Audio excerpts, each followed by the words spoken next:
So, if you're deep in the world of local large language models, you know the feeling, right? It seems like there's a constant flood of new graphical interfaces, and every single one of them promises to be the next big thing.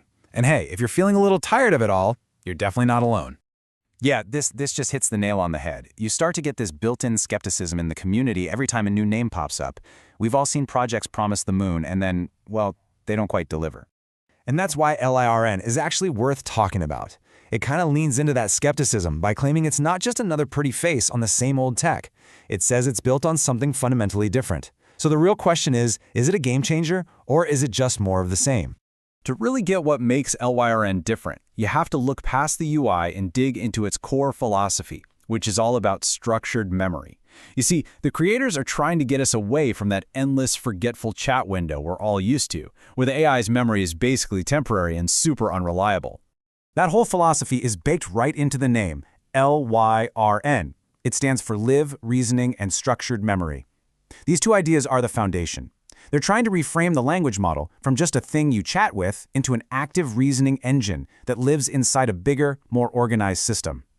The live reasoning part means the AI is always processing, and the structured memory part gives it a stable, organized library to pull from. And this is where you really see the split. A standard chat app just crams everything into this massive, messy context window, which is why you get that classic session-to-session amnesia. You start a new chat and it has no idea who you are. LYRN just throws that whole model in the trash. Instead, it uses structured files and tables to create a stable memory foundation. This isn't just about having a bigger memory, it's about having a smarter, permanent one that creates real continuity. And here's the key word: control.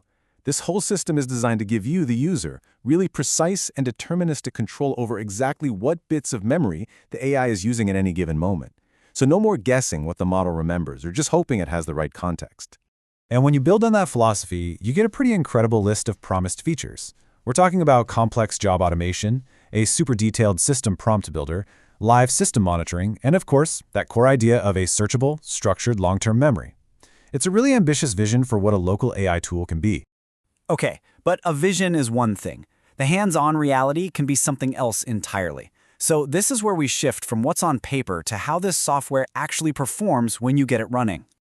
Now, the machine this was tested on was no slouch. We're talking a serious workstation with an NVIDIA RTX A6000 GPU. That's a card with a massive 48 gigabytes of VRAM. This thing is an absolute beast, built to handle pretty much any local model you could throw at it. So you've got all this incredible, dedicated AI hardware just ready and waiting. You'd expect blazing fast performance, right? Well, the very first discovery was not what you'd expect. All that GPU firepower? Completely ignored. The application didn't touch it. The logs were crystal clear. The model was running 100% on the CPU, the central processing unit. And that leads to a pretty straightforward conclusion. LYRN, under the hood, is a llama.cpp wrapper. Now, don't get me wrong, llama.cpp is an amazing project. It's brilliant for running models on a CPU. But a CPU is a generalist. A GPU is a specialist, designed for the thousands of parallel calculations AI thrives on. Running an LLM only on a CPU is a huge performance bottleneck, and it means LYRN just wasn't built to use the powerful AI hardware on the test rig. And that decision had some immediate real-world consequences. For starters, even on a powerful CPU, performance was slow, and I mean very slow. The user interface itself has let's call it a retro look. But most importantly, some of the key features that are absolutely central to LYRN's whole philosophy, like those custom cognitive loops for automation, they just didn't work during the test. So this all brings us to the final verdict, right? We have to weigh this really ambitious, unique philosophy against the actual reality of its current execution. And this breakdown is pretty telling. On the plus side, those live resource gauges, they work perfectly. The basic job manager for automation, that works too. But, and this is a big but, when we get to the core ideas, the pillars of the whole project, the story changes. That structured memory concept, it needs a lot of work to be truly effective. And the cognitive loops, a huge part of that promised control, were completely non-functional. These were supposed to be the brains of the automation, letting you build complex workflows. Without them, a huge piece of the puzzle is missing. So, the bottom line is really simple. LYRN is built around this fascinating, potentially game-changing idea for how we should interact with our local models. The problem is that the execution right now is lagging way, way behind that very compelling vision. So the final takeaway here isn't that LLRN is a failure that should be dismissed. It's more that it's a project with a ton of potential that just isn't realized yet.